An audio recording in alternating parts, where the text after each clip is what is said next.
Chris, obviously your viewpoint on 5G and what it means to AT&T, but so you could start with that and maybe expand on what it really means to the enterprise solutions, which is what you're leading.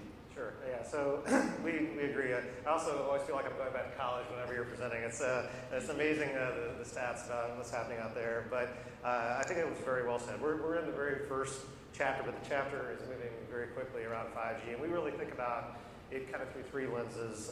You've got what I would call fixed 5G, fixed mobility that is kind of that 5 nines, that kind of like wireline grade of 5G that's going to be going into to places. And so I think that's one place. You've got then, what I would call mobile 5G, and really how are we attacking and creating new use cases around mobility that weren't able to be done, historically. One of the things that's talked about a lot is like autonomous cars and that type of stuff, but things that are moving around. And then I think, another piece that isn't talked quite as much about in 5G is the massive IoT side of 5G, and it's really connecting everything out there.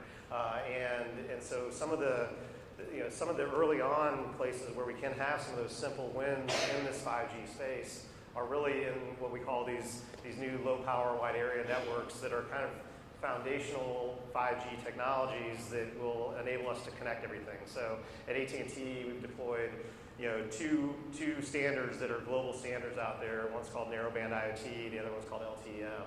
These are basic new technologies that allow us to connect things in ways we've never connected before. And so some of the challenges historically on wireless have been a couple-fold. One, uses a lot of battery, right?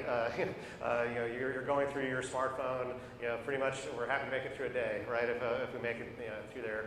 With LTE-M and narrowband, these new low power networks, you actually get a much longer battery life because the network's talking differently to the end device. It's not constantly pinging back and forth. It's more kind of on and off, and so you get much longer battery life. You get much better in-building penetration. So if you think about things that traditionally cellular maybe hadn't gotten inside or gotten underground as well, now you get a better in-building propagation with these new low power networks.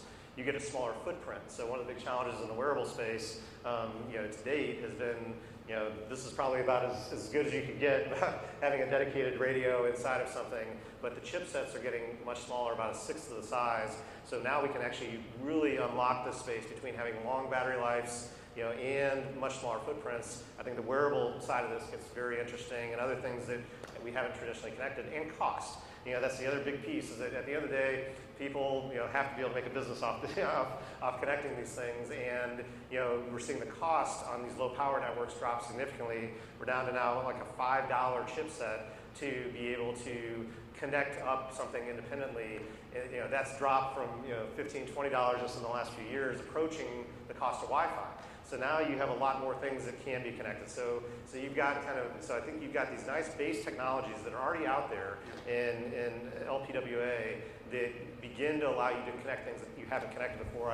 I did bring up, for a nice little prop, this is a cool little brand new watch that's out of the market, and so what it does is it does basically a lot of things that your Apple Watch might do as far as being able to tell your heartbeat and those types of things, but it actually also acts as a little mini gateway, so you can now hang your scale and other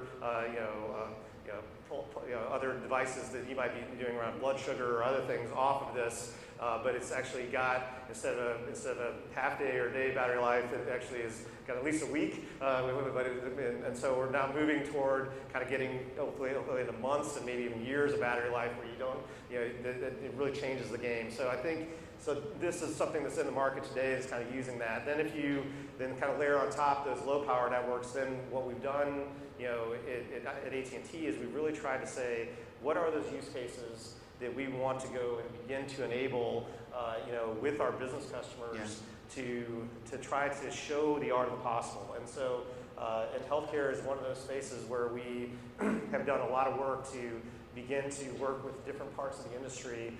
We made a big announcement with Rush out of Chicago to work with them around trying to create what's the 5G hospital of the future going to look like.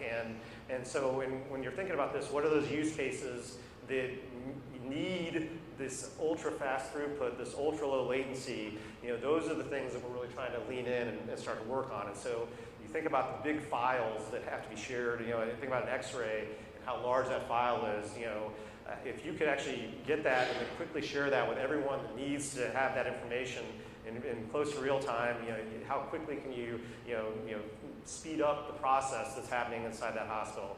If you think about AR, VR that we were talking about earlier, not only the idea of assisting and training, but we're even looking at how can we use AR, VR as an alternative to pain medication. And so can I put on the goggles and be sitting in my room and be looking at Machu Picchu and feel a lot better than if I actually have to have the drugs, to make me feel better. And we're actually seeing, working with a company called Vitas, and using also a relationship we have with Magic Leap, we're seeing this ability and some really interesting results about how that type of, pain alternative is actually making a difference. And then just looking at kind of overall, taking, I think the big piece in healthcare is how do we move away from it just being care inside the facility and really taking care out to the inpatient, right? And at the end of the day, what are those things we can do around telemedicine and being able to connect up